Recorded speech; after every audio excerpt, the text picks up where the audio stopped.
So hello guys, आज मैं explain करने जा रहा हूँ battle through the haven season 5 episode 59 के पार्ट 2 को, जो कि एक नोवेल बेस्ड होने वाला है। तो स्टोरीज और सीन्स आपस में मैच नहीं करने वाली हैं। जैसा कि आपने इसके पहले के एपिसोड में देखा था कि प्रोटेक्टर वो मास्टर यानलाओ की सोल को लेकर जाते रहता है और तभी उसके पीछे अटैक करने सावयान जाता है। लेकिन तभी वहाँ सावयान के सामने हमारी क्वीन मेडुसा आ जाती है और उसे अपने स्पिरिचुअल पावर से रोक लेती है, क्योंकि क्वीन मेडुसा जानती थी कि प्रोटेक्टर वो यही चाहता है कि सावयान उसके पीछे जाए और उसे भी कैद कर ले। और ये सब देखकर हमारा जो सावयान होता है वो बहुत ज़्यादा उदास और निराश हो जाता है, क्योंकि वो जिसको जिसको भी चाहता था वो धीरे धीरे उससे दूर हो जाते हैं। सबसे पहले उसके फादर, फिर यूनर और अब मास्टर यानला, और वो कुछ कर नहीं पाता है।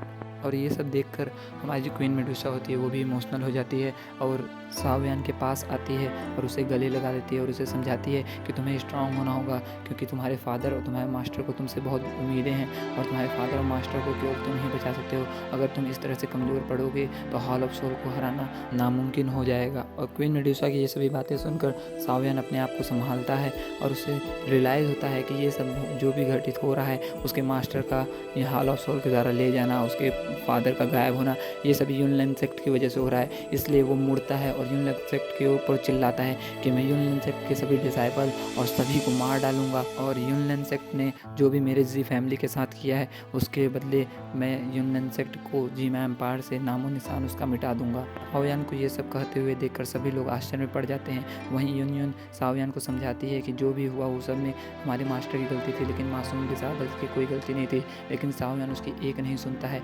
और यूनलैंड सेक्ट को तबाह करने की बात करता रहता है। इस पर यूनियन सावयान के सामने आती है और कहती है कि यूनलैंड सेक्ट के सुजेरियन होने के नाते अगर तुम्हें यूनलैंड सेक्ट के डिसाइबल्स को मारना है तो उसके पहले तुम्हें मुझे मारना होगा। और मैं जानती हूँ कि तुम्हारी इस समय की करंट पावर इतनी है कि तुम मुझे एक ही अटैक में हरा दोगे, लेकिन तुम्हें अगर यूनलैंड सेक्ट को तबाह करना है तो उसके पहले तुम्हें मुझे मारना होगा।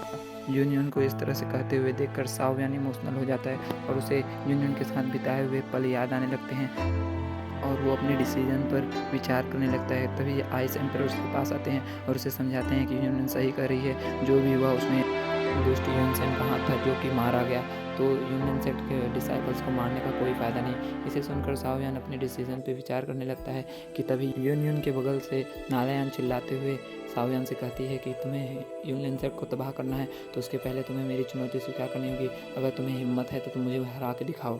नालायान, जो कि लाइफ और डेथ के गेट से बाहर आई थी और डाओंग के पीक पर थी, वो अपनी पावर को सावयान के ऊपर आजमाना चाहती थी। लेकिन सावयान इसे सुनकर कुछ जवाब नहीं देता है, बल्कि अपनी ग्रेस फिल्म को रिलीज़ करता है और नालायान के ऊपर एक पावरफुल अटैक करता है। सावयान को अटैक करते हुए देखकर नालायान डिफेंड करती है, लेकिन सावयान की स्पीड इतनी तेज़ थी कि नालायान को कुछ भी दिखाई नहीं देता है और सावयान लगातार नालायान के ऊपर अटैक करते रहता है और उसे पीछे एक पहाड़ से धकेल देता है। और नालायान कुछ समझ पाती उसके पहले सावयान अपनी लाइटनिंग स्पीड को अप्लाई करता है और सीधे नालायान के गर्दन को पकड़कर उसे ऊपर उठा देता है। इसे देखकर सब समझ जाते हैं कि सावयान बात करने के मूड में नहीं है और यूनलैंड सेक्ट को वो तबाह करके ही मानेगा।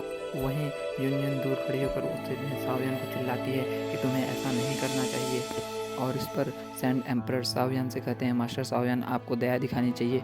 जितने भी यूनलैंड सेक्ट के डिसाइपल्स हैं सभी ने सरेंडर कर दिया है, इसलिए आपको नालायान को भी छोड़ देना चाहिए। इसे सुनकर सावयान कुछ सोचता है और फिर नालायान को ऊपर नीचे उतार देता है और नालायान दूर यूनियन के पास जाकर खड़ी हो जाती है। इस पर यूनियन सावयान के ऊपर चिल्लाते हुए कहती है कि जो भी हुआ उसमें मास्टर यूनसेन का हाथ था, जिसकी सज़ा उनको मिली, इसमें यूनियन सेक्ट के मासूम डिसाइपल्स का कोई हाथ नहीं है। जिस पर सावयान चिल्लाते हुए उससे पूछता है कि यूनियन सेक्ट ने जो मेरे सी फैमिली के साथ किया, क्या वो सही था? तुम्हारे यूनियन सेक्ट ने मेरे फादर को हॉल ऑफ सोल को सौंप दिया, क्या वो सही था?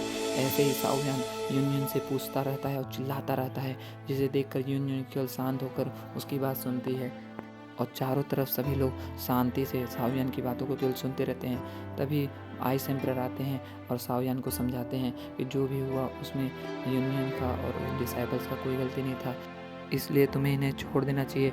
यह सुनकर सावयान कुछ सोचता है और फिर वहाँ पे एक ऐलान करता है कि मैं 1 महीने का वक्त दे रहा हूँ यूनलैंड सेक्ट को। अगर 1 महीने के अंदर यूनलैंड सेक्ट ने जीमा एम्पायर को खाली नहीं किया तो मैं यूनलैंड सेक्ट के किसी भी डिसाइबल को नहीं छोड़ूंगा।